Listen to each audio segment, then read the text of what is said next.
এই কি হয়েছে তোমার, মন খারাপ কেন?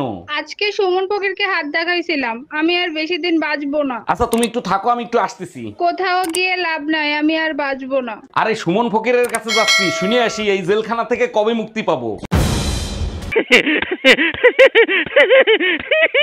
এই টুম্পা ভাবি ফোন দিছে, লাউডে দিয়ে কথা বলো। হ্যালো। জানেন অরুণ ভাই, আপনার পেটের নিচেও তিল আছে, আমার পেটের নিচেও তিল আছে। এইসব কি বলেন ভাবি, আপনি জানেন আমার বউ সব শুনতেছে, কেন মজা করেন? মজাই যদি করবে তাহলে তোমার পেটের নিচে তিল আছে ভাবি জানলো কি করে? আরে ভাবি, আমি তো মজা করতেছিলাম, ভাইয়ের কাছে জিজ্ঞেস করেন, আমার পেটের নিচে কোনো তিল নাই।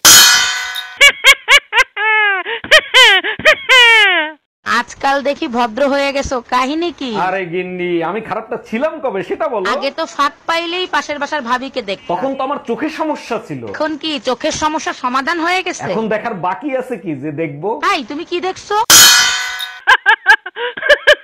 দাঁড়ান, এত রাতে কোথা থেকে আসছেন? আপনার সাথে উনি কে? ম্যাডাম বিয়েতে গেছিলাম, আমার সাথে যে আছে ইনি আমার ওয়াইফ। আপনাকে দেখে সন্দেহ লাগতেছে, উনি যে আপনার ওয়াইফ কোনো প্রমাণ আছে? ম্যাডাম আপনি শুধু প্রমাণ করে দেন উনি আমার ওয়াইফ না, আপনার আমি 5 লাখ টাকা দেবো। হ্যাঁ হ্যাঁ আছে আছে দেবো। দাদা একটা নতুন চিরুনি দিন তো, আমার পুরনো চিরুনির 1 টাকাটা ভেঙে গেছে। এমা 1 টাকাটা ভেঙে গেছে বলে নতুন চিরুনি কিনবেন? ওইটা দিয়ে তো চুল আসানো যায়। না দাদা, ওটাই ওই চিরুনির শেষ কাটা ছিল। ভাবি দুধ নিয়ে আসছি, দুধ নিয়ে যান। ভাই আপনি দুধে ভেজাল দেওয়া শুরু করছেন, উপরে আল্লাহ আছে, তারে তো একটু ভয় পান। ভেজালের কথা আপনার মুখে মানায় না। টিকটকের ভিডিও দেখেন আর নিজের চেহারা আয়নায় দেখেন, আল্লাহ কান, আপনি নিজে ভয় পাবেন। ও তো আপনার কপাল ভালো, আমি কমেন্টস করি না।